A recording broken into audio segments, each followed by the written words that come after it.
हमारे अगले पैनलिस्ट हैं तुषार दास। Tushar is a researcher working on forest rights and governance issues in India. He is associated with national initiatives of civil society organizations working for the implementation of community forest right provisions as given in the Forest Right Act 2006. He is also associated with organizations working on forest rights of pastoral communities. He has conducted multiple training programs on FRA organized by the Ministry of Tribal Affairs. At present, he is serving as Executive Director at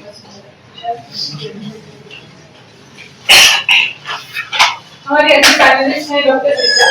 Richa is a researcher and development practitioner with over 5 years of experience in land governance, gender rights, livelihoods, renewable energy, climate change, and climate resilience.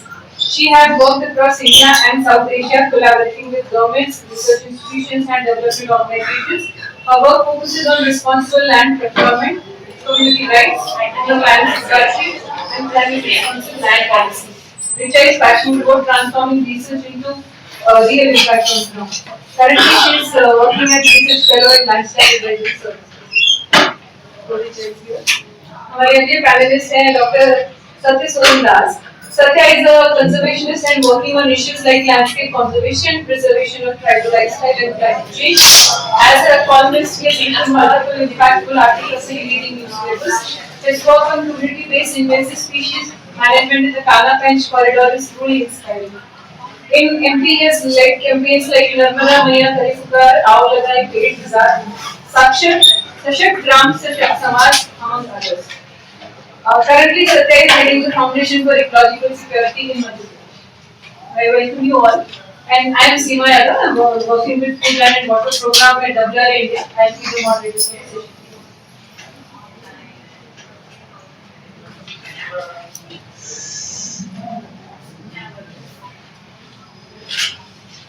तो हम अपना discussion शुरू करेंगे। सबसे पहले डांगी जी, सर्वप्रथम आपसे सवाल पूछना है।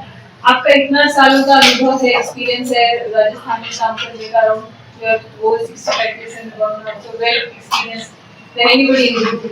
तो आपने जैसा देखा रिकग्निशन आईफर लैंड, हमारा फोकस क्योंकि आईफर लैंड्स है इस डिस्कशन में। एफआरएम में दो तरह के राइट्स होते हैं, कम्युनिटी के और इंडिविजुअल के।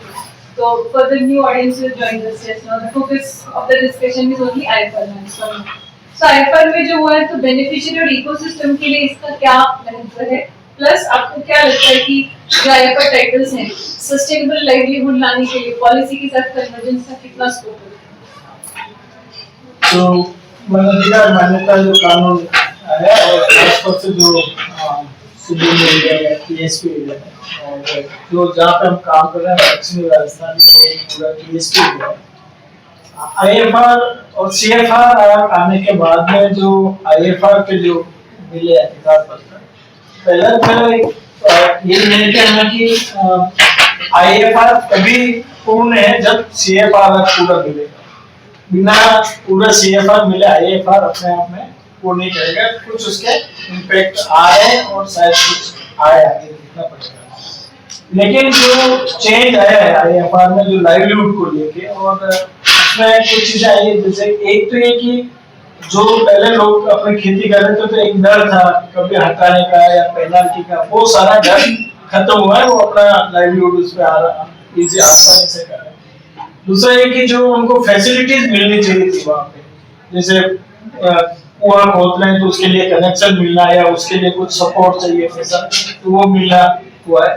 नरेगा के तहत काफी सारा लैंड लेवलिंग का और मेड़बंदी का काम हुआ है, तो उनका लैंड है वो इम्प्रूव हुआ है, तो उनका जो प्रोडक्ट उत्पादन है वो बढ़ा है खेती में, और उसका लाइवलीहुड में वो सिक्योर हुआ। तो एक तो ये उसमें देखना, और दूसरा जो सरकारी योजनाएं जो है उनको भी वहां तक पहुंचने में आसानी रही है। जैसे एग्रीकल्चर डिपार्टमेंट उनको जो सपोर्ट करता है, ट्रेनिंग करता है, या कुछ सीड वगैरह दे रहा है।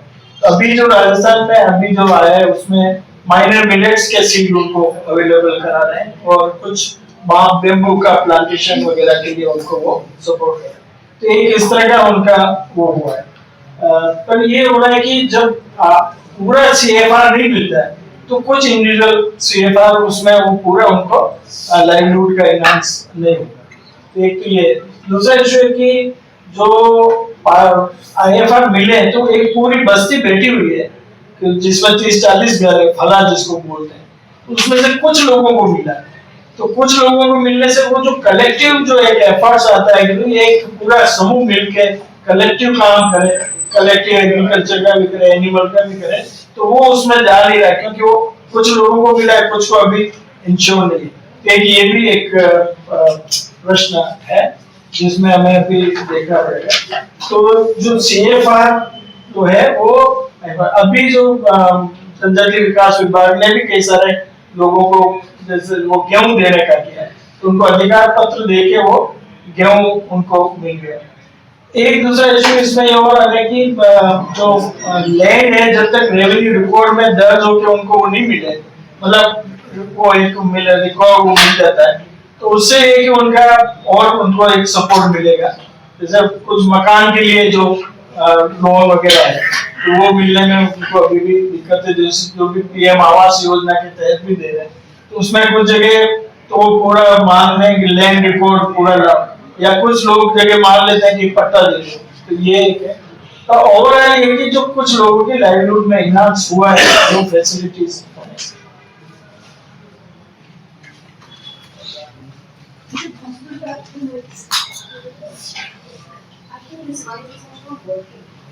Actually, there is no decision going on that six would be.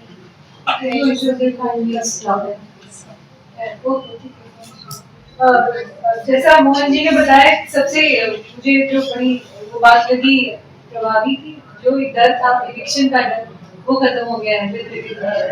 And जैसे मैंने बताया मनरेगा के थ्रू भी अब काम हो रहा है उसमें लैंड रिजर्व।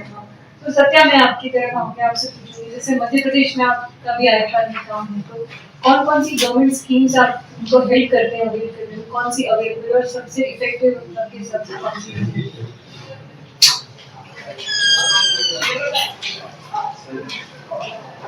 समझिए, ऐसे ही बोलने से शायद सुनेंगे।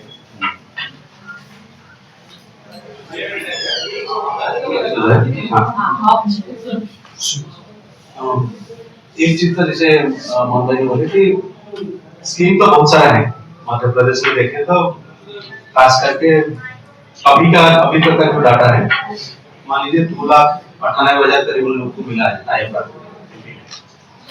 लेकिन अगर स्कीम में प्रोग्रामेटिक डिजाइन के हिसाब से बात कर रहा था, स्कीम बहुत सारा है जो डायरेक्टली पहुंच रहा है लोग के पास, DBT हो या स्कीम से। कुछ डाटा जो अभी तक का डाटा में मैं देख रहा था कुछ ये के लिए, तो 56,000 करीबन IFR लैंड होल्डर्स को मिला है रूरल हाउसिंग का स्कीम में। कपिलधारा कुआं जो खास करके इरिगेशन के लिए 51,000 करीबन डाटा है, मतलब एग्जैक्ट डाटा में बाकी नंबर नहीं बोल रहा हूँ। NREGS में लैंड डेवलपमेंट में 54,455 लोग करीबन को मिला है। वाटर लिफ्टिंग डिवाइस में 22,000। किसान सम्मान निधि सबसे ज्यादा लोग को मिला है, जो खास करके गवर्नमेंट की ओर से थोड़ा ज्यादा फोकस था, तो वो 1,86,131 लोग को मिला है। उस हिसाब से देखिए किसान क्रेडिट कार्ड भी ज्यादा फोकस में था, तो वो 73,000 करीबन मिला है। ये हो गया कि आपका प्रोग्रामेटिक डिजाइन में क्या क्या आपको जा रहा है डायरेक्ट DBT में और बाकी सब। अभी सीड को लेके चल रहा है कि जो रीजनल फॉरेस्ट राइट का जिनके पास पट्टा है, तो उनको 90% सब्सिडी में मिलेगा सीड, खास करके गेहूं और मिलेट्स। लेकिन 2-3 चीजें और थोड़ा समझने वाली बात है कि हम IFR को जब भी सोचते हैं तो हम दो तरह का चीजों में ज्यादातर इमेजिन करते हैं। एक इमेजिनेशन है कि लैंड प्रोडक्टिविटी उसका हो, जो खास करके एनर्जी से फंड मिले, जो लैंड लेवलिंग से लेके वाटर लिफ्टिंग डिवाइस से लेके इरिगेशन फैसिलिटी बर्निंग की सारा चीजें। दूसरा एक चीज में आता है कि वो इनपुट सप्लाई में वो कितना हमको मिल रहा है, खास करके जो एग्रीकल्चरल और बाकी सारा चीजों से। तो उसमें हम देखते हैं कि क्रॉप इंश्योरेंस, आपका किसान क्रेडिट कार्ड, बाकी सारा चीजों में वो क्या हो रहा है। जो सबसे जहां हमको लगता है कि वो बॉटलनेक से प्रॉब्लम है, वो है कि जितने लोगों तक पहुंचना था उसमें अगर देखें तो 10%, किसी में 20%, किसी में 50% खाली PM किसान सम्मान निधि में लगभग तक पहुंचा है। हालांकि ये इनिशिएटिव भी वो काफी अच्छा रहा 2 साल से। हालांकि रूरल हाउसिंग तो इंदिरा आवास योजना से ही मिल रहा था, फिर भी अगर देखें तो वो जो नंबर है वो नंबर हमको कहीं थोड़ा और सोचने वाला देता है कि जितना तक हमको पहुंचना था शायद वहां तक नहीं पहुंचे। तो वो एक है। हालांकि देखें तो बहुत सारा चीजें हैं। एक जो सबसे प्रॉब्लम जो हमको लगता है वो है पीवीटीजी वाला गांव में। 3 पीवीटीजी है मध्य प्रदेश में। तो पीवीटीजी मान लीजिए 2.5 लाख करीब है, 25,000 करीबन गांव है। तो उनके लिए जितना स्कीम्स पहुंचना था वो बहुत कम है। ये वही लोग अवेल कर पाए जो थोड़ा सा तेवर ट्राइबल कम्युनिटी थे, जैसे खास करके गौंड और भी वो है। तो उसको और थोड़ा बाइफरकेट करके देखना चाहिए जो स्कीम पहुंच रहे सच में उनमें भी बहुत सारे लोग अलग अलग कैटेगरी के, तो वो कैसे पहुंच रहे हैं। तो स्कीम्स तो बहुत सारा है।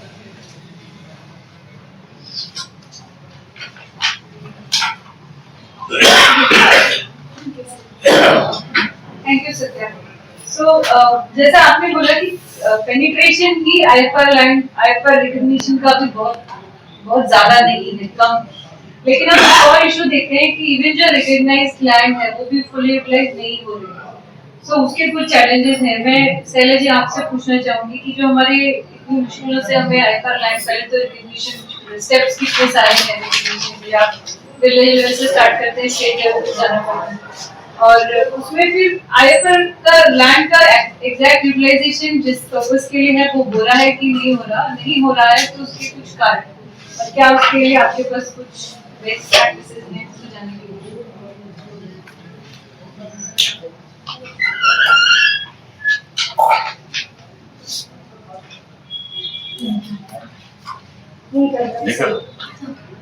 So, thank you, Sima. So basically, I'm taking your question in 2 parts. What is the context and also how we are engaging also. On an average, a family holds 2 to 2.5 acre of individually owned forest land, and this may vary as per the context. But in most of the cases, as you all of us know, that the land is highly unrelated and mostly remain underutilized. And when under cultivation, family generally go for monocropping and with low income, low productivity, and also highly susceptible to climate change. So this in general actually characterize how the IFR land is. As Mohan Bhai was saying, so when we are talking about IFR land, we also need to think about the CFR land because concurrent focus is required both on IFR and CFR. Otherwise, to bring impact on the IFR land will be difficult. But looking into the context, what are the scope basically? Basically, how to have a cluster approach in the area rather than looking into the individual parcels. कैसे हम एक जगह पर cluster approach में आए. And second is livelihood diversification is important. जो monocropping है, how to divert that in the local context. उसमें थोड़ा food, pulses, vegetables, जो भी उनका जो context specific crop है वो करें.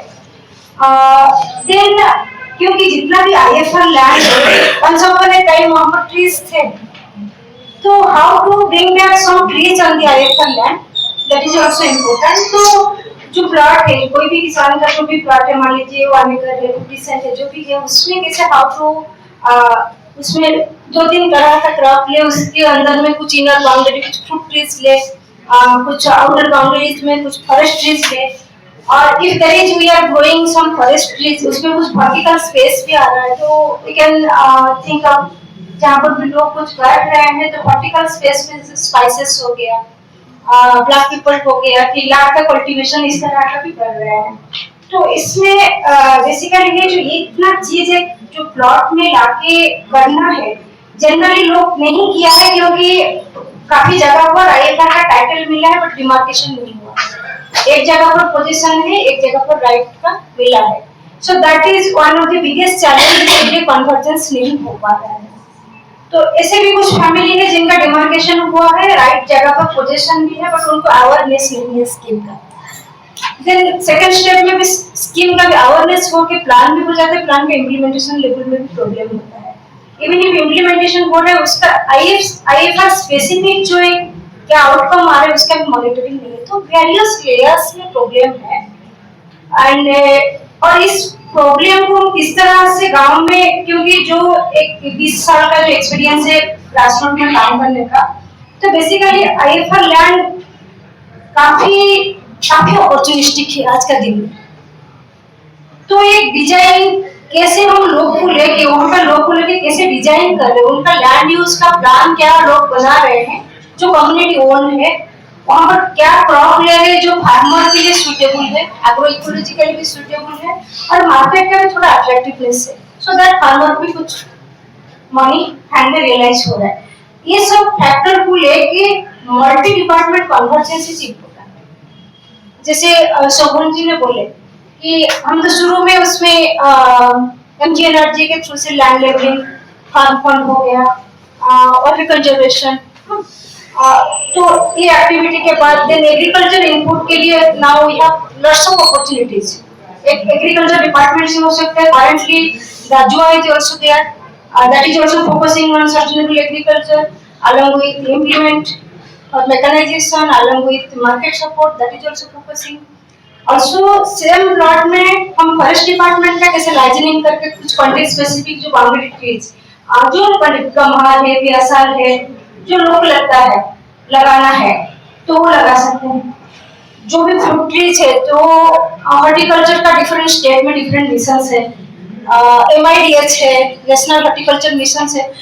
बोलना आसान है बट इसको इम्प्लीमेंट करना ये सब अपॉर्चुनिटी है, बट बहुत लिनियरली इम्प्लीमेंट नहीं हो रहा है। So you have to empower the community, their leadership, their plan, frustration of the plan and implementation and technical support is important. एक बगान कर लिए हॉर्टिकल्चर का, उसके बाद मोडालिटी हो गया, ग्रेजिंग हो गया, then farmer will not go to the next cycle. So it is a very आपको लगे रहना पड़ेगा to create some model. So I will say that lots of schemes are there. Also national bamboo mission भी IFR land में focus कर रहा है। आपका जो मेडिसिनल बोर्ड है जैसे उसमें आ सके, और सबसे अच्छा है अभी हॉर्टिकल्चर डिपार्टमेंट का जो नेशनल हॉर्टिकल्चर मिशन है, दे आर आल्सो डाइवर्सिफाइंग की हाइब्रिड फ्रूट ट्री को छोड़ के कुछ एरोमेटिक प्लांट, कुछ जो लोकल मेडिसिनल प्लांट उसको कैसे लाए, दैट इज आल्सो एक ग्रेट अपॉर्चुनिटी जो हम लोग आईएफआर लैंड के साथ जुड़े। तो ये एक अपॉर्चुनिटी है, बहुत कर नहीं पाए, जस्ट ये हमारा इनिशियल है, शायद 4 साल 5 साल लगेगा मॉडल डेवलप करने के लिए। बट दैट्स नॉट, बट मुझे लगता है मल्टी डिपार्टमेंट का कन्वर्जेंस, और ये जब फील्ड में करते ही लगता है चेस का गेम है। एक एकड़ प्लॉट से आप 20,000 निकाल सकते हैं, वही एक एकड़ प्लॉट से 1 लाख निकाल सकते हैं, 2.5 लाख भी निकाल सकते हैं। इट इज ऑल अबाउट कैसे डिजाइन हो रहा है, community own and family own design. और थोड़ा मीडियम टर्म इनकम देगा, थोड़ा फ्रूट किया जाएगा तो फिर एडिशन हो जाएगा, फिर आपका आपको स्पाइसेस है तो फिर लाखपति बन ही जाएगा उसमें। सो है बट कुछ जगह पर है, but challenges are there, opportunity is required. I think I conclude here. Thank you Shaila ji, आपने बहुत अच्छी बात की, और जो आपने एग्जांपल दिए कि हाइब्रिड से हम नेटिव और एरोमेटिक और मेडिसिनल प्लांट्स की तरफ जाएं, ये बहुत इंपॉर्टेंट है because IFR lands are recognised within forest area, so whatever you do on IFR has implication on the neighboring forest land as well. So I will move to Tushar with the same thread as well. As Shailesh said, कि state wise vary करता है scheme wise कैसा interpretation और implementation कैसा है. So IFR titles are also subject to different, maybe if they are or they are not, you can let us know. Are they subject to different interpretation as per states? And do text provisions also vary across these recognized lands, IFR lands, and if they have any implication on convergence?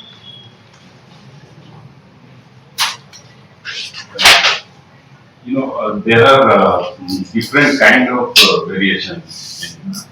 Some very common issues which you all have flagged already. No demarcation, ROR is pending. All these are very common issues. In so far as taxation is concerned, I mean, as far as FRA provisions are there, FRA makes it very clear. Section 4(7) says that rights shall be conferred without any encumbrances and procedural, issues, including Forest Conservation Act and other procedures. तो act is very clear कि इसमें taxation नहीं होगा. तो section 4(7) particularly says कि rights shall be conferred without any. But even then there is a lack of clarity. Like for example, Kerala government on 3rd Feb 2025 issued an order saying that all IFR land in the forest villages should be taxed. Act does not allow that FRA. So इस तरह के भी there are this kind of understanding also that in some states like Kerala this is already started that IFR land should be taxed. FRA does not provide that. But more than taxation, I think two other issues are important in the case of IFR. One, that that there are, as of now, the latest Ministry of Travel Affairs report, more than 18 lakh claims, IFR claims are still rejected. So that large scale rejection of IFR land and IFR claims continue to affect IFR holders.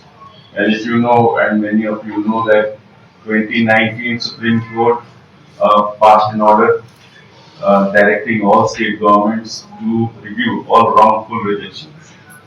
To 2019 and now it is 2025, that review has not happened. So most of the potential states, FRA potential states like Madhya Pradesh, Chhattisgarh, Odisha, Jharkhand, Gujarat, continue to report highest number of rejections. And this is overall this is affecting FRA implementation as well as CFR rights, because IFR and CFR rights are linked. And many people, when we interact with these IFR right holders whose claims have been rejected, IFR claimant have been rejected, they point out that if they are not getting IFR land even, what is the incentive to claim CFR right? So if they are not getting their IFR land, if they are not getting rights to protect their land, then what is the incentive which FRA creates for the Gram Sabhas to exercise their CFR, right? So that large scale rejection of IFR land across the state without any review is something which is affecting IFR land as well as FRA process. And then this entire thing of, people have got IFR land but they are not able to exercise. They are not able to build a house. Housing has become an important issue. Many states now report that if they have kacha house, they want to make a pakka house, they are not able to build that because forest department is not allowing. One such case is now being heard and discussed in the Supreme Court. And similarly, there are other kind of restrictions which are imposed on exercise of IFR land. And IFR land, as you understand, it's just not housing and cultivation. It includes all ancillary activities. In itself, it is a small ecosystem within the larger community forest rights ecosystem. So there is a complete lack of understanding of what is IFR land. So it's only considered cultivation and housing, but the entire other resources which are part of IFR land, including ancillary activities which are defined in the Act and the rules, are not implemented. So these are some of the major issues which is affecting IFR, apart from taxation. There is lack of understanding on taxation, but these are other major issues.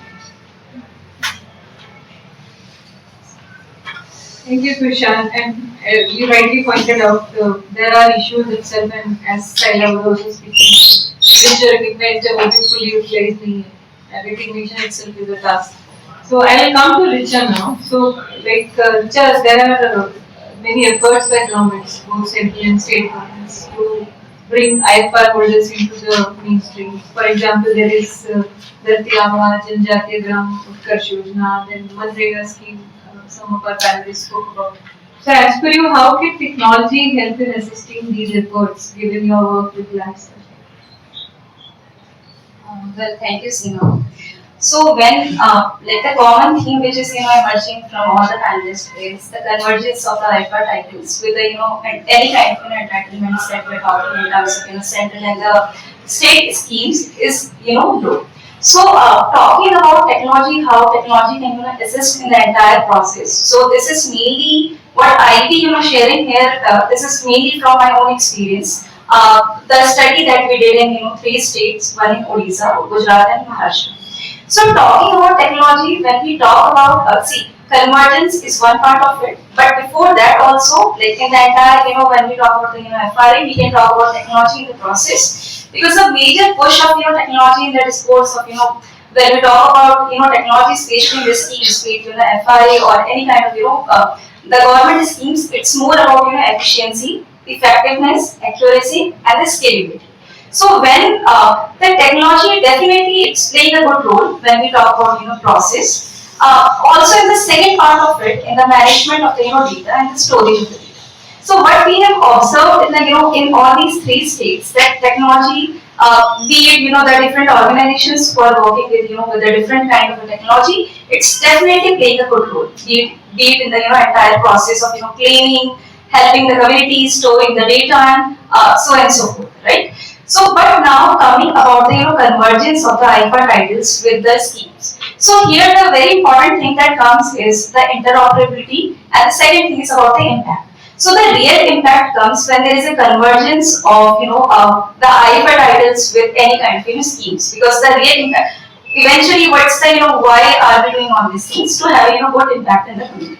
So talking about this again from the 3 states, Odisha, Gujarat, and Maharashtra, but we have observed that when we talk about technology and the interface, the convergence rate, so we really need to have the integration of the Sanad or the IFR Patta with record of rights.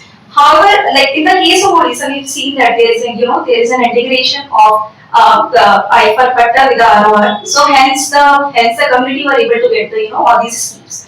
However, in the state like Gujarat and Maharashtra, the community, there is no integration of IFR Patta with the ROR. Hence, these are still called as intermediate documents. These are not accepted by any of the departments. So this is like within, and also when we talk about the implementation and talking about the technology, we can use technology in the sense in the process that we can talk about then we can talk about entire process and the storage. However, when it comes to real execution and implementation of it, we see it's not just technology, but it is technology plus plus plus. And that plus plus plus is a lot many things. So the very first thing is the kind of because even FRA has the rules written there. However, based on our own observation, what we have seen in the 3 states, that the implementation of the FRA is different. It depends on the CSO and also the state vision, whether they want to implement or not. Because in our observation, the people have all the records in place. They have GIS maps. Yet again the verification has to be done, and there are a lot of many rejections. So I feel that it's not the technology can help in the process. However, in the impact we need technology plus plus plus. So this is what my take is. You increase the plus in the end, ना? पहले 2 plus थे. Okay. तो मैं मोहन जी के पास जाना चाहूँगी. मोहन जी, आपने जो प्रयत्न समिति के साथ इतना सदर राजस्थान में काम किया है, तो हमारे को थोड़ा साझा करिए. और क्या आपने कभी या सरकार ने कभी आपकी लर्निंग से, आपके वर्क से सीखने की कोशिश की, उनका कैसा रिस्पॉन्स रहा? देन पॉलिसी में तो इम्प्लीमेंटेशन से ही सीखा है. मेरा जो जंगल जमीन आंदोलन से जो काफी शुरू से जुड़े रहे, 1995 से इस पूरे प्रोसेस में रहे. जो अभी काम जो किया है CFR को ये आने के बाद में, तो एक तो इसका लार्ज स्केल पे कम्युनिटी में जाना, और अभी जो कर रहे हैं मुख्य तो CFR का प्लान बनना होगा, और गांव समाज को स्ट्रेंथ करते हुए CFR करने की प्रक्रिया. दूसरा जो कर रहे हैं कि गांव समाज का जो बैठक है वो उसको अच्छी तरह से ऑर्गेनाइज कर पाए, उसका डॉक्यूमेंट वो करें, तो वो भी एक स्ट्रेंथ है, क्योंकि इसमें मुख्य गांव सभा ही है जो CFR को लेकर वो डिसीजन मेकर बॉडी को. थोड़ा उसमें कुछ ऐसा भी हो रहा है कि वहाँ पे फॉरेस्ट डिपार्टमेंट में एक अलग फॉरेस्ट मैनेजमेंट कमेटी रजिस्टर्ड करवाने के लिए काम कर रहे हैं, जबकि ऑथराइज्ड गांव सभा है तो वो उसको रिकॉग्नाइज नहीं कर रहे हैं, उस कमेटी को रिकॉग्नाइज कर रहे हैं। ये आगे कॉन्ट्रोवर्सी है, उनका ऑर्डर भी है, हम गांव सभा को स्ट्रेट करेंगे। इधर स्थानीय स्तर पे हम थोड़ा ये तो रहा है कि जो दक्षिण राजस्थान में ढलाऊ हुई है, तो जो ढलाऊ क्षेत्र में जो खेती कर रहे हैं तो वो सॉइल इरोजन को थोड़ा ज्यादा वो करेंगे, तो उनके लिए किस क्या हो सकता है उसको रोकने के लिए, तो वो एक उसमें वो इकोलॉजी बेस्ड एक और जो करें सीड कलेक्शन का, लोकल सीड महुआ है, आम है, आंवला है, जामुन है, और इनको वापस रिवाइव करने का भी प्रयास करें ताकि ये खेत जो भी लैंड मिली है उनके आसपास लगा के एक और जो करें कि युवा जो है, क्योंकि ये हालांकि ये 1 हेक्टेयर एवरेज लैंड मिली राजस्थान में 25,000 लोगों को पिछला परिवार को 25,000 हेक्टेयर लैंड, तो 1 हेक्टेयर लैंड वाइबल नहीं है जब तक कि वो CFR नहीं मिलेगा। तो इसके साथ साथ पर युवाओं का रुझान क्या है, वो पलायन कर रहे हैं, तो थोड़ा उनको वापस उनके भी आप पलायन करें, लेकिन जो हमारा रिसोर्स है उसको बनाए रखने में उनकी क्या भूमिका हो सकती है, कैसे कर सकते हैं, और उनका जो भी प्राकृतिक संसाधन है प्रबंधन में वो कैसे देखते हैं, क्या ये पूरा डिग्रेडेड देखते हैं या नया देखते हैं। तो एक अभी ग्रुप सेलेक्ट किया है, लड़के और लड़कियां दोनों, तो उनका एक प्रशिक्षण करेंगे। एक ये कि पेस्टिसाइड और केमिकल नहीं जाए फॉरेस्ट एरिया में, उसके लिए जो भी परंपरागत खेती है उसको बढ़ावा देना और उसके करने, क्योंकि जो भी केमिकल फर्टिलाइजर जाएगा वहाँ की बायोडाइवर्सिटी को और इफेक्ट करेगा। तो ये इससे भी थोड़ा करें, और थोड़ा मैंने कुछ गाँव एक पंचायत का भी किया, जैव विविधता का पूरा वो डॉक्यूमेंट कर रहे हैं कि खेती कैसे कर रहे हैं, क्या क्या कर रहे हैं, पहले क्या कर रहे हैं, ये सारा बायोडाइवर्सिटी को कर रहे हैं, और वो लोगों के साथ शेयर भी कर रहे हैं कि कैसे उसमें वो देखते हैं, और जो चेंज आया वो भी उनके सामने रख रहे हैं, और उसके नुकसान क्या हुए। जैसे खाद्यान्न में कितना पहले वैरायटी थी, फॉरेस्ट से मिलता था जो है, और अब कितना मिलता है, तो ये एक और एक और ये कि जो जिनको अधिकार पत्र मिले हैं और नहीं मिले उनका एक ग्रुप बना है, क्योंकि ये कि जैसे 25,000 इस राजस्थान में परिवार को मिले, 25,000 के एक यूनिट कैसे हो, तो गांव में भी यूनिट, क्योंकि अगर ये खुला रहेगा हर व्यक्ति अपने हिसाब से एग्रीकल्चर को बढ़ावा देगा, पर कलेक्टिव होगा तो कोई थोड़ा एक पैटर्न तय करना पड़ेगा कि कैसे ये समूह में आए सारा, तो वो एक छोटे ग्रुप बनाने का प्रयास करें ताकि वो एक साथ मिले और सब तीनों चीजों को रखें, 1 फॉरेस्ट, एग्रीकल्चर, एनिमल और बायोडाइवर्सिटी, इनको देखते हुए वो अपना प्लान करें, ना कि खेती करना है तो खेती में तो फिर वो है कि भी आप जितना एरिया बढ़ाते जाओ खेती का, तो फॉरेस्ट नहीं रहेगा तो फिर मतलब वो खेती भी प्रभावित होगी इकोलॉजी के तौर, तो ये एक है। और फिर वन प्रबंधन समिति का प्रशिक्षण, और 2-3 जगह का अभी शुरू किया है फॉरेस्ट मैनेजमेंट प्लान बनाने का, और वो लोगों के साथ कर रहे हैं कि उनके साथ बैठ के अभी एक दो शुरू किया है, अभी आगे और उनके साथ, तो ये 5-6 महीने में उनके साथ एक पूरा प्लान बनाने का प्रयास कर रहे हैं, और खासतौर से जो युवा है उनको एक थोड़ा मोबिलाइज करने का प्रयास कर रहा है अभी।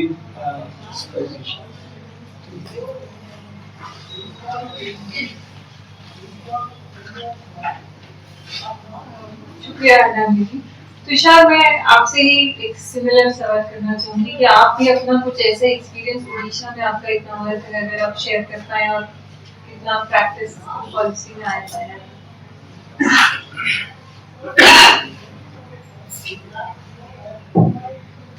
एक तो हमने अभी उड़ीसा में एक पिछले कुछ सालों में ये कोशिश किया कि कितने पोटेंशियल है, मतलब कितने गांव है जिसमें FRA के फुल पोटेंशियल जो है IFR CFR can be implemented. This is something which we call FRA potential mapping, and Odisha was the first state to come out with the FRA potential map, which now shows that there are 32,000 villages where there are STs and other traditional forest dwelling communities, and they have different kind of rights.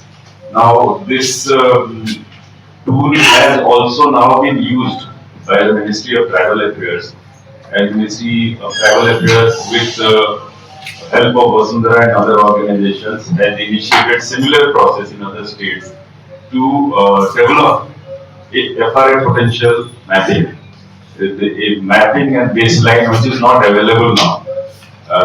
Overall, there is an understanding that there are 1,77,000 villages in India which are potential FRA villages. This exercise is going on. Now in Odisha, this has helped us a lot.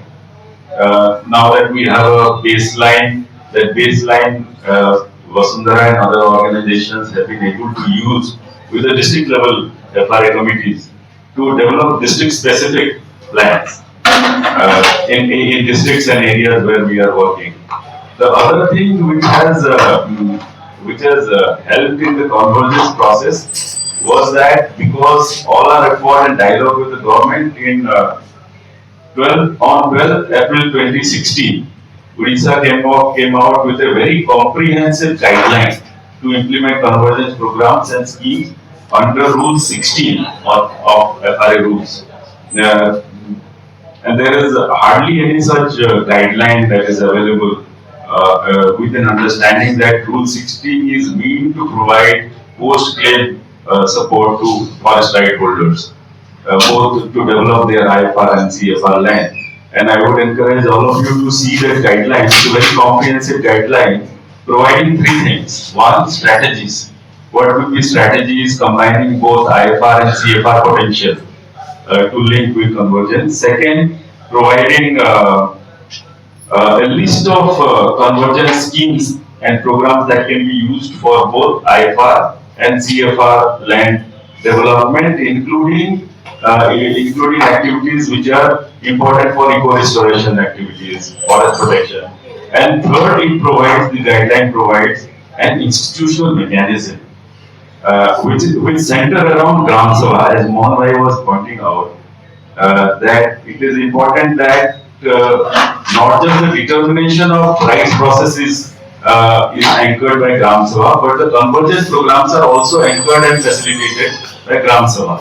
And this guideline provides that this is an institutional mechanism where at the community level it is the Gram Sabha which would develop convergence programs, convergence plan. And then further up at the block level and district level, there will be district convergence committees. And in some of the districts, this has worked well. In areas where we are working, many of these IFR holders are linked with a number of government programs and schemes, including land development, NREGA. NREGA provides a huge opportunity. And FRA and NREGA both create a very enabling and empowering, support for the communities that we have found out. So, ये काफी प्रयास अभी उड़ीसा में चल रहे हैं. One of the things which we keep pointing out to the government that convergence program, the strategies and institutional mechanism has to be developed with the community based on their IFR and CFR rights and anchored by Gram Sabha and should not be dumped on communities. Like in many cases, if there are plantation under CAMPA, those plantations are imposed and implemented on IFR and CFR land. These are all monoculture plantations. They don't serve the purpose of fulfilling, what the livelihoods and ecological services. So I think there's a lot to share about Odisha experience, but this convergence guideline is available. We can share, and we can discuss. Maybe if you are interested, we can share more information about the convergence initiative.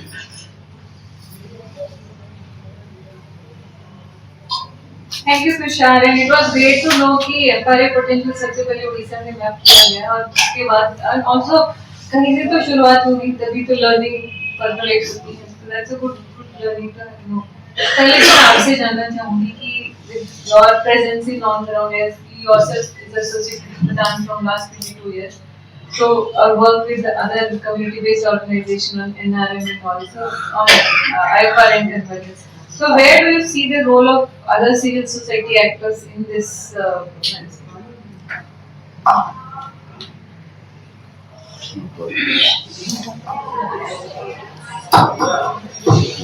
movement?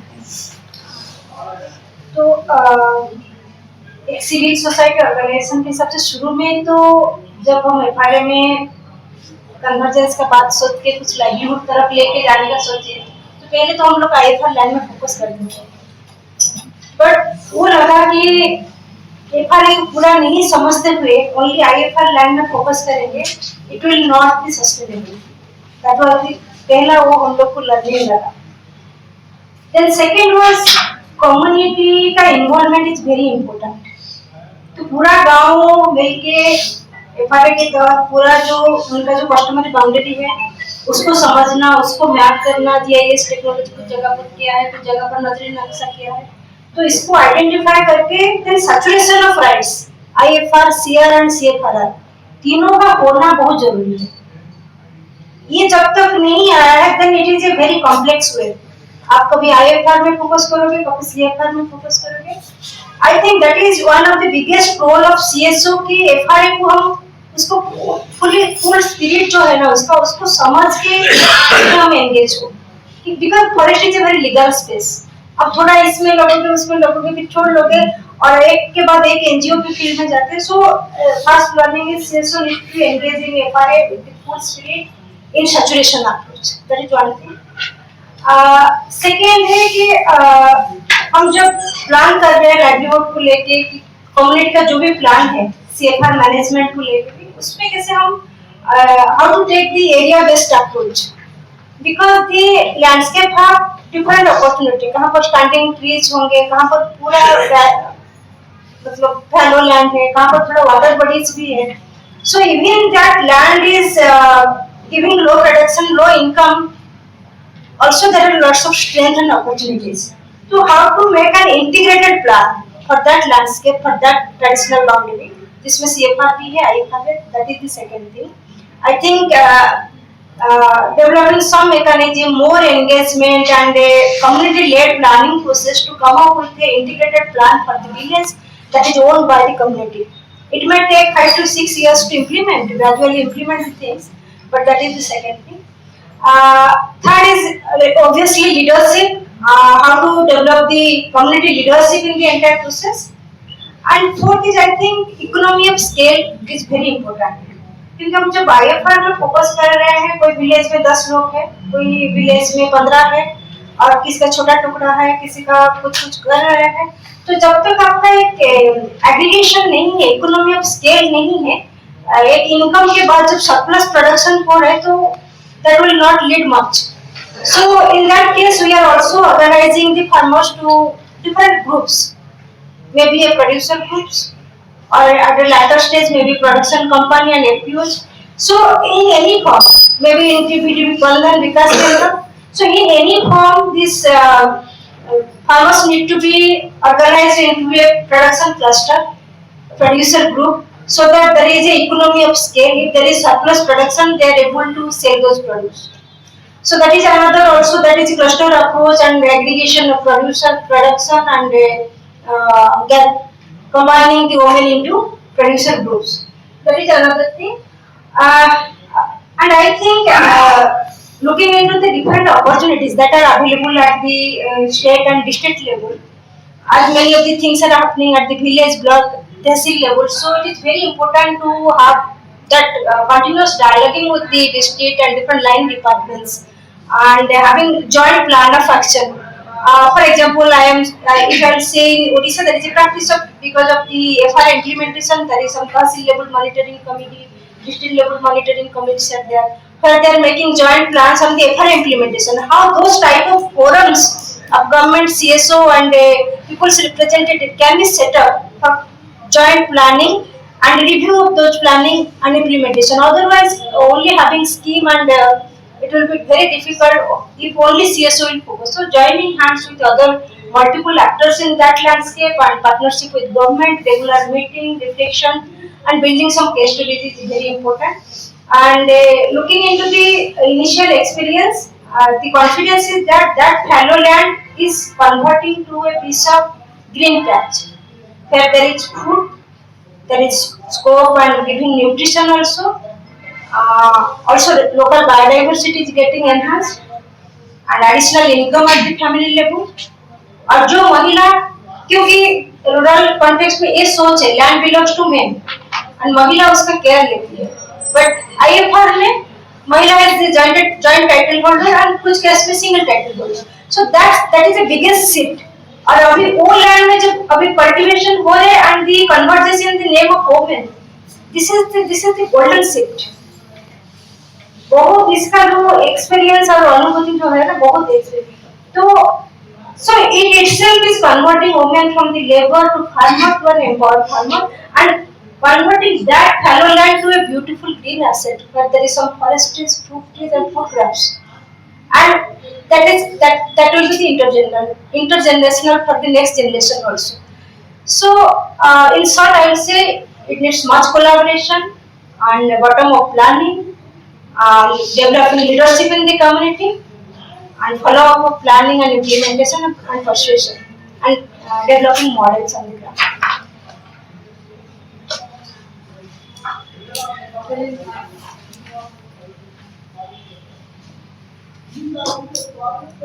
Thank you Shailji. और जो आपने अभी बात की इससे ये भी आता है जो ट्रेडिशनल नॉलेज है उसका कैसे इंटरजेनरेशनल फ्लो होना चाहिए, ये मॉडल आपका वो भी फ्लो इंडिकेट करता है। That's very good. सत्या आपसे भी कुछ ऐसी अगर कोई सक्सेस स्टोरी आपके वर्क एरिया से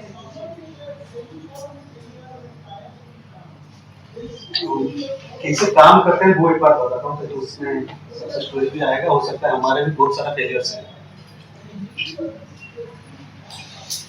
फेलियर्स इसलिए है कि फेलियर्स के बाद हम जहाँ सीखे वहां से बता रहे हैं। हमारा जो मेंटल मॉडल टूल था जिसके ऊपर हम काम करना शुरू किए, एक तो था कि बेनिफिशियरी से ऑनर्स वाला माइंडसेट कैसे बिल्ड करें। लार्जली होता क्या है कि हम जैसे ट्राइबल कम्युनिटी को देखते हैं तो हमको लगता है कि ये कितना बेनिफिट ले रहा है डिपार्टमेंट से या गवर्नमेंट स्कीम से, तो हमेशा बेनिफिशियरी जैसा लेंस से हम देखते हैं। एक्चुअली देखा जाए तो वो ऑनर्स है उस लैंड का, उस लैंडस्केप का और अलग अलग चीजों का अगर देखें तो एक मेटा मॉडल स्कूल था जिसके ऊपर बिल्ड किए। दूसरा था कि हम हमेशा जो खास करके अरबान बाकी लोग होते हैं जो मेन स्ट्रीम अपने आप को सोचते हैं, वो हमेशा सोचते हैं कि ट्राइबल्स को मेन स्ट्रीम में कैसे लाया जाए। उसके वजह से हमने सोचा कि मतलब मेन स्ट्रीम कम्युनिटी जो है जो मानते हैं अपने आप को, हालांकि बहुत सारा मामले में ट्राइबल्स अपने आप में बहुत मेन स्ट्रीम है, तो वो क्या लर्न कर सकता है ट्राइबल कम्युनिटी से। तो ये दो मेंटल मॉडल्स को दिमाग में रखे सोचे, फिर सोचे कि उनका जो है उन्हीं से बिल्ड करते हैं, उनके पास जो नॉलेज इनकम है सालों से उस पर बिल्ड करते हैं हमारा सारा इंटरवेंशन। तो जब ये सोचे तो फिर हम थोड़ा और सोचे कि इनका प्रॉब्लम स्टेटमेंट क्या है। जैसे लार्जली हम जो देखते हैं प्लेन एरिया, कोस्टल और बाकी सारी चीजें, और ट्राइबल बेल्ट का अलग इकोसिस्टम है। वहाँ का ट्रेडिशनल ऑलरेडी उनका स्ट्रक्चर है, इंस्टीट्यूशन वर्क कर रहा है, तो वहां से सोचे तो हम क्या क्या काम कर सकते हैं। तो प्रॉब्लम स्टेटमेंट हमारा जैसे हम भूदान मूवमेंट हुआ था 1960 के बिहार और तो लार्जली बिहार था, तो उसमें हुआ कि जो जमीन वही जगह मिला, जो जमीन सबसे कम उपजाऊ था वही भूदान किया। सेम चीज आईएफआर लैंड जो है वो सबसे अनप्रोडक्टिव लैंड है। आइदर उसमें मध्य प्रदेश वाला केस में अगर देखें तो उसमें 60% आईएफआर लैंड पे है इन्वेसिव स्पीसीज, खास करके लांटाना मेजर प्रॉब्लम है। तो हम एक एक प्रॉब्लम स्टेटमेंट को देखते गए कि हम ऐसा खाली लैंड होल्ड होने से नहीं मिलेगा, उसको और क्या क्या कर सकते हैं। फिर सोचे कि उसका लाइवलीहुड कहाँ से आता है, तो लाइवलीहुड देखें कि वो फॉरेस्ट से मिलता है, आपका लाइवस्टॉक से मिलता है, तो वो कौन सा गेम है जहां अगर आप थोड़ा सा पुश करेंगे थोड़ा बढ़ सकता है। तो लांटाना बहुत बड़ा मेजर चैलेंजेस निकला, तो हम लोगों ने कहा लैंडस्केप में थोड़ा प्रोग्रामेटिक डिजाइन में गए, उसको स्पान हो गया इसके, और 16,000 हेक्टेयर करीबन में लांटाना को इरेडिकेट किया। उसमें हुआ क्या, उसमें हुआ कि आपको जो एनटीपी मिलता था वो बढ़ गया क्योंकि आप एक्सेसिबल नहीं था। दूसरा था अगर आप देखें बेसिक डाटा देखें तो जो लाइवस्टॉक का जो ड्राई ग्रीन कॉर्डर का डेफिसिट है मध्य प्रदेश में 40% और 45%, वो कॉर्डर अवेलेबिलिटी कैसे बढ़ेगा ताकि वो जो स्मॉल रूमिनेंट पास है उसके ऊपर उनको मिलेगा। वो एक लेंस लगने को जरूरत पड़ा है। खास करके आप देखेंगे जो नेचुरल फार्मिंग है या एग्रोइकोलॉजिकल प्रैक्टिसेस के वही जगह पर सक्सेस है जहां आपका लैंडस्केप फॉरेस्ट डेवलप। तो उसके ऊपर अगर मिलेगा, अगर national mission for natural farming largely fund pump कर रहा है, लेकिन प्रॉब्लम क्या है? अगर प्रॉब्लम यह है कि अगर हम लैंड पार्सल में ही फोकस रहेंगे तो बाकी पॉलिनेशन से लेके और उसके भी ग्रेजिंग तक, ग्रेजिंग बहुत छोटा चीज में बोल रहा है कि ग्रेजिंग बहुत लार्ज मिल जाता है। अगर नेचुरल फार्मिंग प्रैक्टिस में कर रहे होंगे तो उसमें देखेंगे, अगर मान लीजिए खेत में छोटा सा एग्जांपल देके कहेंगे तो आसान समझेगा, अगर नीमास्त्र जरूरत है, आपका जितना बायो रिसोर्स का जरूरत है उसका वैल्यूएशन का क्या स्टेटस है? हम आसानी से अगर नीमास्त्र चाहिए आपको तो 1 एकड़ के लिए 5 किलो का नीम का पत्ता चाहिए एग्जांपल मानिए। तो अगर आपको 100 हेक्टेयर में करना है, एक पेड़ में कितना नीम का पत्ता है, और 100 हेक्टेयर में या 10 हेक्टेयर में 15 एकड़ में करना है तो आपको कितना पत्ते हैं, वो लैंडस्केप में पेड़ है या नहीं, वो ढूंढने का जरूरत है। उस तरह का सारा चीजों को हमने मैपिंग किया। जैसे देखें मंडला, बाकी मध्य प्रदेश में डिंडोरी मंडला वाला में 30 से 45 तक का जो डाटा हम लोगों ने निकाला था वो है अनकल्टिवेटेड फूड का खान पान। खास करके अगर देखें मंडला में 39 टाइप्स का खाली लीफी वेजिटेबल्स राउंड था, अलग अलग टाइप का अलग अवेलेबिलिटी कम होगा, बरसात में ज्यादा होगा नो डाउट। लेकिन और दूसरा चीज है कि जो इंडिविजुअल लैंड है उसमें भी बहुत सारा अनकल्टिवेटेड फूड है। खास करके जब मक्का लगाएगा तो मक्का के साथ में ऑलरेडी 3-4 प्रकार का वेजिटेबल्स मिलेगा। और ये सारा जो हमारे अंदर में जो नैरेटिव और सारा चीज सोच रहे थे उसको वेरीफाई कर रहे थे कि सही जा रहा है नहीं जा रहा है। अगर आप एनएफएसएस का डाटा देखेंगे, मंडला डिंडोरी जो है वो न्यूट्रिशन मतलब माल न्यूट्रिशन में काफी अच्छा है, इंदौर से, उज्जैन से, सतना से।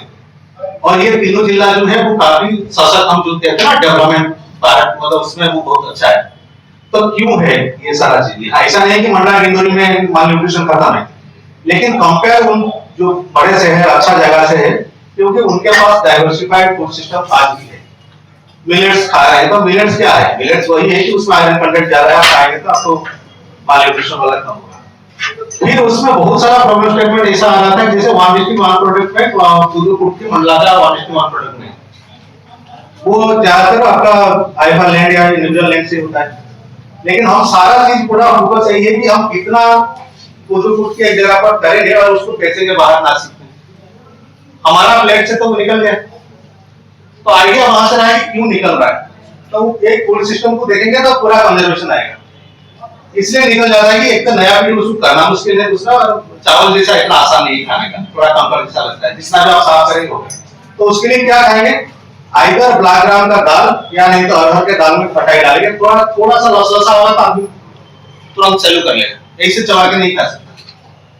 और जो हम दूसरा चीज है कि उसमें प्रोग्रामेटिक डिजाइन में कैसे आ सकता है वो सारा चीजें। तो लांटाना हम अकेले हमारा रिसर्च से तो जितना कर पाए तो उसके लिए क्या हो सकता है, तो एनालिसिस में क्या सब स्कीम में आ सकता है। तो उसके लिए डिपार्टमेंट को एंगेज करा है कि डायरेक्टली अगर बुश क्लीनिंग या एनालिसिस में नहीं आ सकता, क्या ये ग्रासलैंड डेवलपमेंट में आ सकता है। इस तरह का चीजों को लेकर तो आपको तीसरा था कि हम अगर देखें अगर अलग अलग डाइवर्स नैरेटिव था सबके लिए अलग अलग। अगर बायोडाइवर्सिटी वाले लोग हैं तो उनको हम ऐसे ही बोलते थे कि अगर आप खाली प्रोटेक्टेड एरिया को छोड़ दें बाकी जगह पर भी 70% करीबन का बायोडाइवर्सिटी हॉटस्पॉट है, मतलब बियॉन्ड द प्रोटेक्टेड एरिया। तो उसको सही करने के लिए आपके पास क्या है? गवर्नमेंट का प्रॉब्लम क्या है? जो हमारा जो हमने देखे जहां हमको इंटरवेंशन करने का जरूरत पड़ा, हमने कोशिश की कि जितना से ज्यादा उद्यम हो गांव में नया पीढ़ी जाने। हम कहते हैं ना कि 51 ईयर्स ओल्ड है अभी हमारा किसान, हमारा एवरेज जो यूथ है वो 29 साल का है। तो ये जो गैप है नया पीढ़ी जान ही नहीं पाएगा क्या है। तो कितना उद्यम कर सकते हैं कि वो ट्रेडिशनल वैल्यू और वो जड़ से जुड़े रहे, जाने। जड़ से जुड़े रहेगा मतलब नहीं कि नया आधुनिकता को ना अपनाए, लेकिन वो रूट्स को जाने कि हम बहुत समृद्ध हैं बाकी चीजों में, हमारा खान पान भी बहुत समृद्ध है और हमारा कल्चर भी बहुत समृद्ध है। तो उसको बचाने का क्या कल्चर वो हो सकता है। कुरियन ने कहा था ना कि दूध तो हर जगह मिलता है, तो आनंद में गुजरात में क्यों? तो कुरियन की जब सवाल पूछा तो कुरियन ने बोले हमको गाय भैंस दूध से नहीं करना है काम, करना है लोगों से। तो लोग इम्पोर्टेंट है। लैंड तो है, आए पर आज 73% रिजेक्शन था, कल के दिन में हो सकता है 40% हो जाएगा, लेकिन लोग के अंदर में कितना इन्वेस्टमेंट हम कर रहे हैं वो ज्यादा मायने रखता है। तो वहीं से शुरू किया, उसका इंस्टीट्यूशनल आर्किटेक्चर ऐसा था कि ग्राम सभा को सशक्त करना है, और उससे ग्राम सभा का थोड़ा सा बाद में आएगा, छोटा छोटा और एजेंसी क्या क्या है हो सकता है, उनका जो ट्रेडिशनल इंस्टीट्यूशन होगा, महिला सभा होगा, एसएचजी का विलेज इंस्टीट्यूशन होगा, तो वो जितना होगा, जितना वॉइस और जितना एजेंसी बढ़ेगा ग्राम सभा में आएगा। अब हम ग्राम सभा बहुत ग्लोरीफाई करते हैं। हमने एक स्टडी कराया, प्रद्युम्न भाई हैं, बता पाएगा अच्छे से, कि ट्रेडिशनल इंस्टीट्यूशन में लोग ज्यादा जाते हैं बजाय ग्राम सभा में, क्या क्यों है? आपका गांव में अगर किसी का घर में कुछ हो जाएगा तो लोग वहां, तो उसको थोड़ा उस हिसाब से थोड़ा देखा, तो वो पीछे कहानी है कि आप जितना और इंस्टीट्यूशन बढ़ाएंगे उतना काम करेगा। तो वही पैसा पेटिशन अलग अलग, और उसको इंस्टीट्यूशनल करना है डीपीडीपी में या अभी अधिकार में, वो कितना अच्छे से हो सकता है उसके ऊपर। हम समझ रहे हैं आपके पास बहुत कुछ शेयर करने को, लेकिन हमने समय बहुत कम लिया लिमिटेशन। मैं रिचा से पुराने सवाल पर ही फॉलो अप करना चाहूंगी कि अगर हम, जैसे आपने कहा डेटा की बात करते हैं, तो अगर हम डेटा कैप्चर इंफॉर्मेशन एसिमेट्री को अगर एड्रेस करना चाहते हैं जो बेनिफिट करे small margin farmers, how can we do that? Thanks, Maggie. So, we are getting disturbance. It's okay. So, इसके ऊपर the main thing when we are talking about data and information agency, तो सीमा ये काम हम लोगों ने आप लोगों के साथ करा था, तब के साथ करा था। We try to see the IFR classes.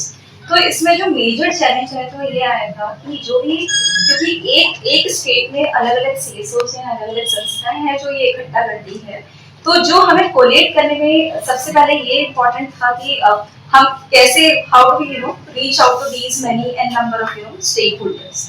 तो सबसे पहला चैलेंज ये आया था when we are generating the evidence. Second challenge जो ये आया था कि कोई भी एक संस्था एक फॉर्मेट में नहीं लिखती। So having a template and metadata of how do we put all the data in the different formats. But उसमें भी ये प्रॉब्लम आई थी कि उसमें लैंग्वेज की प्रॉब्लम थी, कोई हिंदी में था, कोई लोकल लैंग्वेज में था। तो हम लोग this is one of the major challenge that we have found in collating the data for the IFR land parcels. The second thing is also, since we have spoken about the small and the marginal farmers. So we as what we feel at Landsec is because we are working a lot on the pivot table data. So be it is a women land ownership or as tenant holdings. So for both the data we are trying to interpret the new data sets NSSO 77 count and also the new data sets for the women land ownership. Here we know that the data varies a lot from 8% to 40%.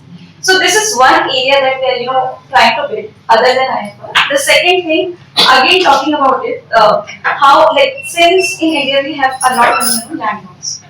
So how do we so what we are trying in the second phase is we are trying to link the land use, be it forest, be it any kind of land use with the land tenure, and trying to show what land laws applicable, the major land laws, because we cannot cover all land laws, but what major land laws are applicable to it. So in the same domain, we are also we are in the forest land use, we are trying to cover IFR. Similarly, we are also trying to cover other domains like renewable energy and other basically on the climate actions.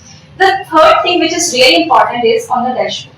So let's say even if we have the data, nobody is going to see the graphs and all those things. So we are trying to make it visually representative in our own website. So we are trying to put the data whatever we have, so that it can be easily accessible by the community, by the citizens, by anybody just going through the dashboard. The last thing which is really important when we talk about the data gaps and the information asymmetry is how do we build the capacity around this. As Shalom ma'am told that we need to bring all the departments together, right, to have the convergence. So similarly we have also found it's not just the department that we have to bring all the departments together, but we also have to bring a lot of the different stakeholders, be it from the the CSOs, be it the government officials. We all have to we have to bring them together in order to fill this gap. So these are, I guess, if I would summarize, these are the 4 things that we are working on in order to fill the data gaps and the information. Thanks, Richa.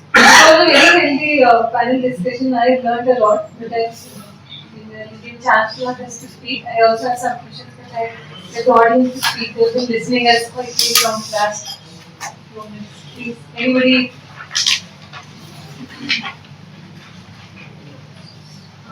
I do not know so many have been rejected claims. So what is being done about it after even the Supreme Court intervention? Rejection of claims on that.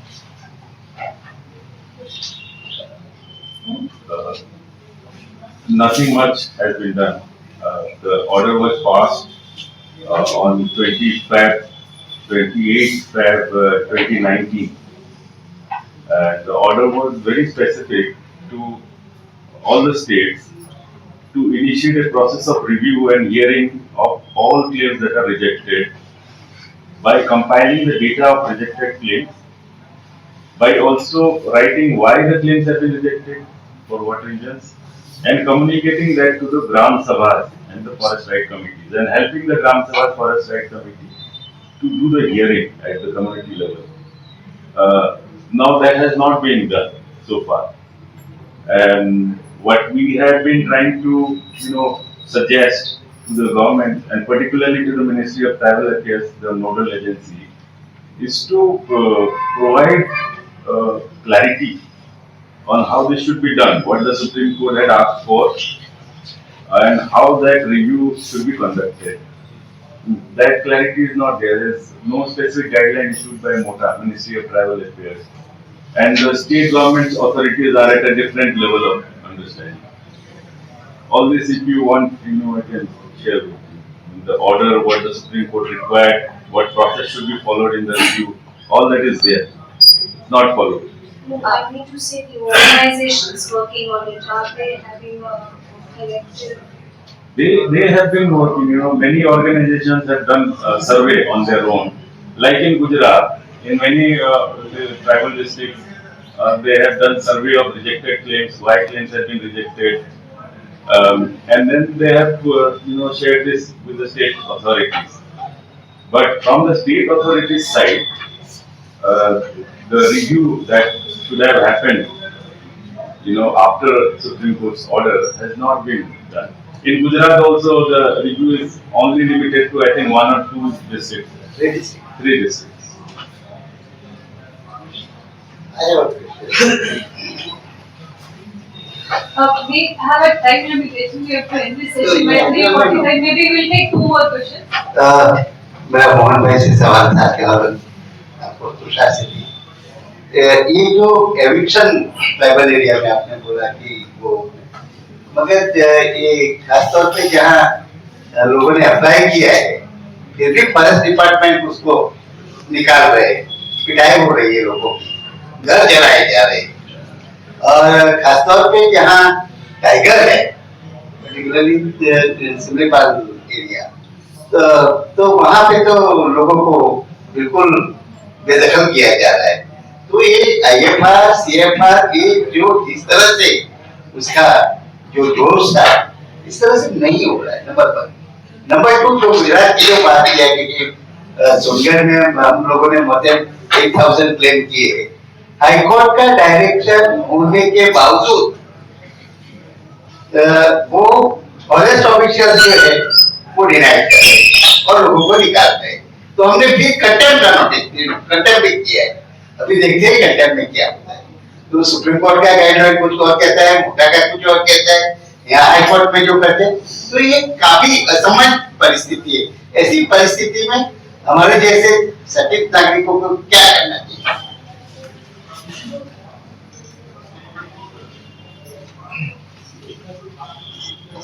ये जो protected area है वहाँ पे वाकई थोड़ा strength नहीं है, मतलब जो एक्चुअली जो थोड़ा मोबिलाइजेशन है पिछले टाइम से हम भी देख रहे हैं कि जो मूवमेंट की जो स्पीड थी वो थोड़ा कमजोर हुआ है। उसके कई कारण हैं। कुछ तो ये भी हो रहा है कि कुछ लोगों को अधिकार पत्र मिले हैं, कुछ नहीं मिले। एक उठन यहाँ पे भी आई है, और ये मुझे लगा कि डिपार्टमेंट ने जान करके किया है कि ये मूवमेंट टूटेगा। तो ये एक बड़ी मुश्किल हुई है। तो इसलिए हम वापस अभी वो कलेक्टिव जो लोग हैं सब वापस आए और जिनको नहीं मिला, जिनको मिला नहीं मिला, उनके लिए सपोर्ट भी करें और सामूहिक भी करें। दूसरा ये कि जो वहाँ पे भी एक sanctuary area, Kumbhalgarh sanctuary area में आपने अभी नोटिस भी है, तो थोड़ा अभी पहले बात हो रही थी कि, और हमने अभी उदयपुर में भी बात की थी कमिश्नर के यहाँ पे कि वो भी वहाँ कह रहे हैं कि वहाँ हम कुछ नहीं कर सकते हैं। तो थोड़ा अभी और मोबिलाइजेशन का वापस एक कहते हैं रीजनरेट करना पड़ेगा और वापस खुद को एम्पावर्ड होना पड़ेगा। इसमें अभी एक गैप है, तो जवाब तो यही दूंगा, मतलब इसमें मैं थोड़ा ऐड करना चाहती हूँ। तो बेसिकली इससे जो लर्निंग हुआ, फॉर एग्जांपल प्रधान इसमें लास्ट 5 ईयर से काम कर रहे, बहुत लेट में हम लोग एंट्री किए हैं, तो ये जो एक्सपीरियंस है, जो लर्निंग है, तो अभी हम लोग ये कोशिश कर रहे हैं कि कैसे जो क्लेम फाइलिंग के टाइम में एरर ना हो, तो वो उसमें हम कोशिश कर रहे हैं। तो कम्युनिटी कैसे जो भी लैंड को क्लेम कर रहे हैं उसको चिन्हित करते हुए क्लेम करें, सो दैट इज ए क्लैरिटी। बाद में डिमार्केशन का उतना इशू नहीं है, दैट इज वन थिंग कर रहे हैं। सेकेंड है कम्युनिटी लेवल में तो काम कर रहे हैं, सीएसओ है, जुड़ाव है, बट सप्लाई साइड में तो फॉरेस्ट ऑफिशियल से, जो हमारा रेवेन्यू ऑफिशियल से, काफी जगह पर उसमें क्लैरिटी का गैप्स है, कोई भी कारण हो सकता है, तो उसमें कैसे कैपेसिटेट हो सकते हैं वो लोग, उनके कैसे ट्रेनिंग, उनके capacity building, that is another aspect, जिसमें डिस्ट्रिक्ट के साथ मिलते हुए कैसे हम वो एक स्पेस बनाए जिसमें क्रॉस लर्निंग और कैपेसिटी बिल्डिंग गवर्नमेंट ऑफिशियल्स का हो। और थर्ड पॉइंट है कि जो फॉरेस्ट ऑफिशियल्स है, रेवेन्यू ऑफिशियल्स है, वो काफी ओवरबर्डन है, कभी उनके पक्ष में जाके खड़ा होकर समझने से लगता है वो तो बहुत हमसे दुख ज्यादा उनका भी है। रेवेन्यू ऑफिशियल्स कभी साइक्लोन आ गया, कभी फ्लड आ गया उनका उसमें, और फॉरेस्ट ऑफिसर्स कभी एलिफेंट निकल गया, कभी ट्रैक मिस हो गया, एलिफेंट जाके, उनका तो अलग एक जिंदगी है, तो दे हैव आल्सो डिफिकल्टीज। तो जैसे हम Orissa, Tushar ji also knows that कि उड़ीसा में एक मो जंगल जमीन का एक योजना है, तो इसमें कैसे हम गवर्नमेंट के साथ फैसिलिटेट करें, ऐसे कुछ प्रोग्राम डिजाइन करें जिसमें थोड़ा एडिशनल स्टाफिंग का रहे, जो एक फॉरेस्ट ऑफिसर, रेवेन्यू ऑफिसर, जो क्लेम वेरिफिकेशन का जो प्रोसेस है प्रॉपर वे में हो, सो दैट आगे जाके ज्यादा पेंडेंसी ना हो। तो इसमें हम एफआरएस सेल का एक उड़ीसा में, that is very example, good example है, एफआरएस सेल का कैसे हम आए, तो ये एक साल में नहीं आया, 2 साल में नहीं है, बहुत उसके लिए परसुएशन, और now that model has been expanded across country through the job, जिसमें एफआरएस सेल का, उसमें सब जगह पर हो रहा है नहीं बोलेंगे कि हो जाएगा 100% नहीं बोलेंगे, बट कुछ तो इम्प्रूव हो रहा है। So I can take this thing how we are taking learning from this pendency and how we are not repeating that mistake, not only at our level, also other stakeholders who are involved in the process.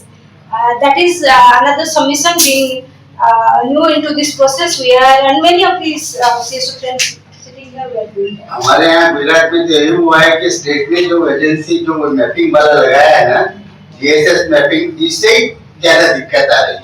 और जो आपने बोला कि document जो इधर 70-80 years old जो आपका inherent right है, वो बोलता है वही डॉक्यूमेंट गिनने की बात है। सब लोगों ने एप्लीकेट करके और रिजोल्यूशन करके दिए, फिर भी डिनाई करते हैं। तो स्टेट जो है फॉरेस्ट डिपार्टमेंट जो कर रही है ना, ये मैपिंग वाला जो है, इसमें तो बहुत गलती है। मेरा बस एक छोटा सा सवाल है अशोक भैया के इस पर ऐड ऑन करते हुए, जहाँ पर आईएफआर मिल चुका है, वहाँ पर एनटीसी गाइडलाइन की वजह से विस्थापन हो रहा है, उसकी वजह से विस्थापन होगा, उसका क्या मैकेनिज्म है कि वो विस्थापन कैसे, तो जहाँ पर आईएफआर ऑलरेडी क्लेम्ड है, उनके नाम आ चुका है, वहाँ पर भी विस्थापन हो रहा है। मध्य प्रदेश में आज के टाइम पे भोपाल की बात में 72 विलेजेस में विस्थापन हो रहा है, और ऐसे अक्रॉस 192 डिस्ट्रिक्ट्स है जहाँ पर पूरा विस्थापन हो रहा है एनटीसी गाइडलाइन, जो कि मैंडेटरी गाइडलाइन नहीं है, तो उसको एड्रेस करने के लिए क्या मैकेनिज्म ऑलरेडी एग्जिस्ट है, अगर है तो क्या है, जहाँ पर आईएफआर क्लेम हो चुका है उसके बाद भी विस्थापन।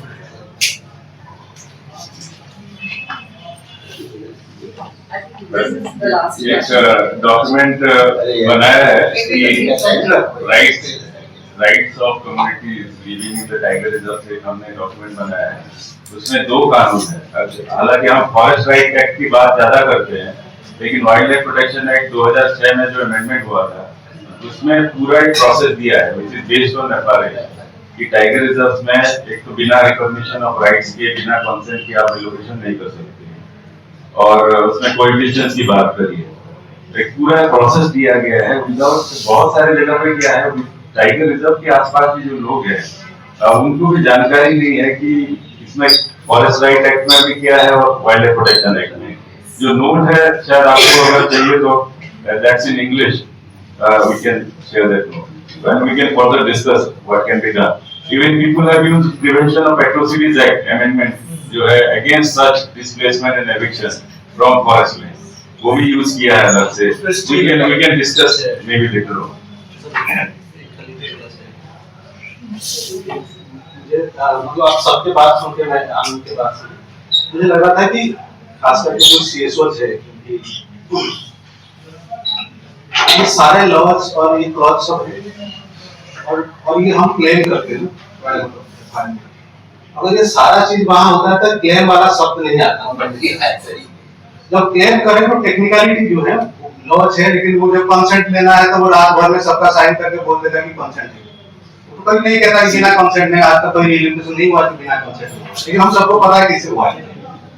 ये जो बॉटलनेक्स मुझे लग रहा था, जो हमको खास करके सिविल सोसाइटी ऑर्गेनाइजेशन और बाकी लोग, वो है कि ये मुद्दा इतना जरूरत है, हम 10 लोग 50 लोग 100 लोग उसके ऊपर काम कर रहे हैं, अब बात कर रहे हैं।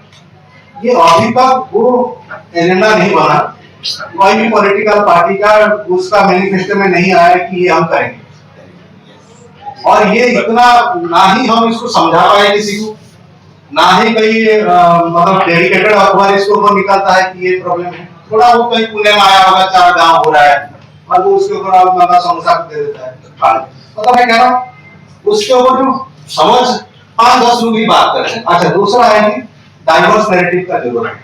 जैसे राइट्स आता है, बहुत सारा सीएसओ जो वेल फंडेड है वो हट जाता है, ये समझने की बात है। तो फिर ये इसका लिए हल क्या है? इसके लिए हल है कि आप कितना ग्रासरूट ऑर्गेनाइजेशन को और स्ट्रॉन्ग कर सकते हैं। उनका ट्रेडिशनल जो स्ट्रक्चर है, कौन समाज का स्ट्रक्चर होगा, भील का होगा, बेगा का होगा, उनको आप कितना एस्टैब्लिश कर सकते हैं उनका हक को लेके। उन्हीं का तो आते हैं, उन्हीं का ही एमएलए एमपी आते हैं। तो वो कितने बार होता है, मतलब बहुत अच्छे संस्था है जो इसके ऊपर मूवमेंट चलाए, वो आज कहीं नहीं दिखते।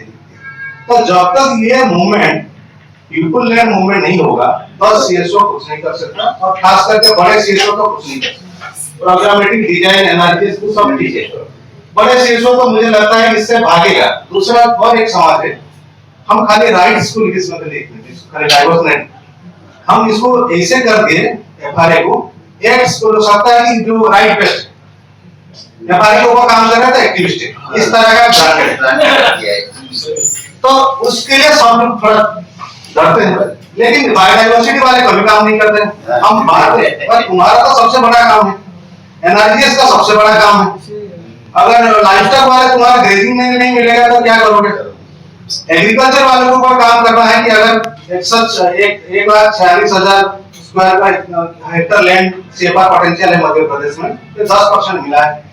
अगर आपका ये लैंड नहीं मिलेगा तो ग्रेजिंग कहाँ करेगा आपका? तो ये जब मल्टीपल मतलब इंस्टीट्यूशन के ऊपर बात करेगा, ये खाली राइट नहीं है, एक्टिव नहीं। अगर आप इसके ऊपर ज्यादा बात करोगे तो एक्टिविस्ट है, तो एक्टिविस्ट जैसा कहेगा तो 10 आदमी भाग जाएगा, बोले कि नहीं मतलब मैं कह रहा हूँ थोड़ा सा टेक्निकली हमको समझना चाहिए कि आप अपने लोग हैं सारे सीएसओस और बाकी जो लोग हैं, तो उसका क्या और मेथोडोलॉजीज है, खास करके पीपल लेड कैंपेन में इसको लाने के लिए।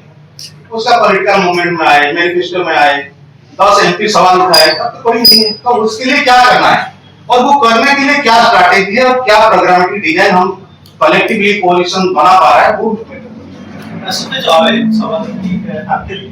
तो you have mention that we are in आप बाद में लिख सकते हैं लास्ट क्योंकि ना समय होता जा रहा है, काफी लोगों की फ्लाइट भी है, उनको निकलना है, मुश्किल हो जाएगी। तो मैं आप मुझे पता है बहुत लोगों के सवाल हैं, बहुत पीछे भी हाथ खड़े किए थे काफी लोगों ने, पर हम सब सवाल नहीं ले सकते। पैनलिस्ट तो यही है, आप इनसे संपर्क करें, इनके नंबर ले लेंगे, परेशान करे बाद में भी तो चलेगा। अभी मैं अनार के पास देना चाहूंगी। Thank you. यस, हमारे पास कॉफी टी के समय भी टाइम रहेगा, definitely reach out to them and ask question. But मुझे सीमा ने टफ टास्क दिया है ये टॉपिक को समराइज करते हुए डिस्कशन को and it has been very, very enriching for me, and I'm sure it has been very enriching for all of us. Especially speaking about the various, nuances of individual forest rights. So at its core, ये है कि IFR, if it is done well or if it is recognized, it gives recognition to cultivators as farmers.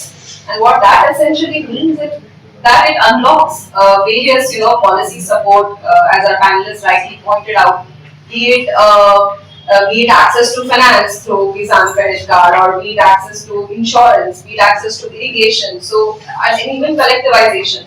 So it has these various unlocks that it has the potential, but it is not without challenges, especially in implementation. It is so very wormy. It is so many hurdles, and it's not linear, as one of you pointed out.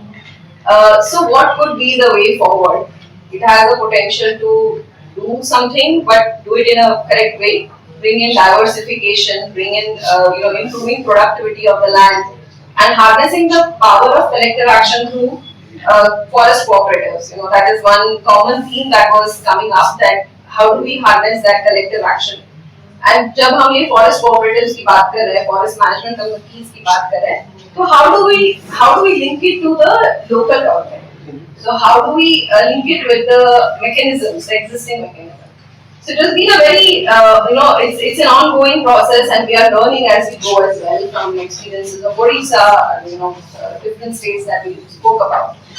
On that note, I would like to thank all of you, especially as moderators and especially panelists as well, and all of you for your engaging questions and discussions. Thank you so much for that.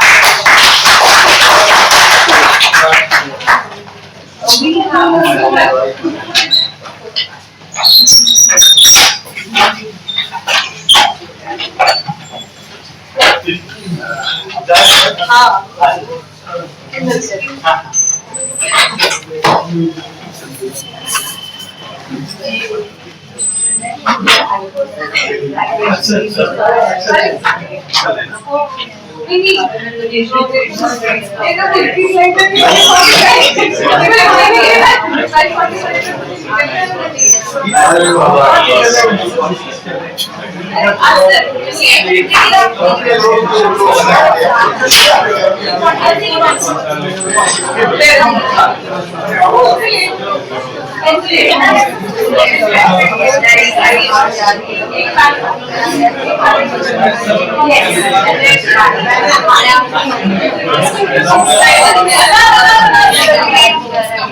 Yes.